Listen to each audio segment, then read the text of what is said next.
Welcome friends. 1806 জন tainted প্রার্থীর নিয়োগপত্র বাতিলের প্রক্রিয়া শুরু করেছে এসএসসি। গত শনিবার অযোগ্যদের তালিকা প্রকাশের পর থেকেই এই স্টেপ শুরু করে দিয়েছে এসএসসি বলেই জানতে পারা যাচ্ছে। সুপ্রিম কোর্টের নির্দেশকে মান্যতা দিয়ে স্কুল শিক্ষা দপ্তরের নির্দেশ এবং স্কুল শিক্ষা দপ্তরের সঙ্গে একযোগে এই পদক্ষেপ নিয়েছে কমিশন। এই ঘটনা রাজ্যের শিক্ষক নিয়োগ দুর্নীতির মামলা একটা নতুন গুরুত্বপূর্ণ অধ্যায়ের সূচনা হলো। এই 1806 জন নিয়োগপত্র বাতিলের ঘটনা মূলত দীর্ঘদিন ধরে চলা শিক্ষক নিয়োগ দুর্নীতি মামলার জেরে রাজ্যের শিক্ষা ব্যবস্থায় তো একটা গভীর সংকট তৈরি হয়েছে।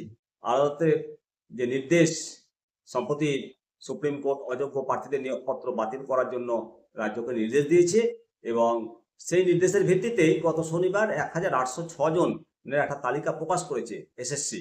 এরপর থেকে প্রশ্ন উঠছে যে কবে এদের নিয়োগপত্র বাতিল প্রক্রিয়া শুরু হবে।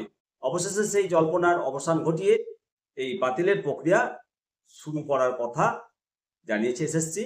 সংবাদ মাধ্যম মারফত জানা যাচ্ছে যে আইন বিশেষজ্ঞদের মতামত পাওয়ার পরেই চূড়ান্ত পদক্ষেপ নেবে। ভবিষ্যতে যাতে কোনো প্রকার জটিলতা তৈরি না হয় তার জন্য রাজ্য সরকার বর্তমানে আইন বিশেষজ্ঞদের পরামর্শ নিচ্ছে। যতদূর জানতে পারা যাচ্ছে একাধিক প্রতিবেদন মিডিয়া মারফত যে আগামী এক সপ্তাহের মধ্যেই এই 1806 জন অযোগ্য প্রার্থীর নিয়োগপত্র বাতিলের নির্দেশিকা জারি হতে পারে। নিয়োগপত্র বাতিলের এই প্রক্রিয়াটা কয়েকটা ধাপে সম্পন্ন হবে, যেমন আইনি পরামর্শ, এটা তো লাগবেই।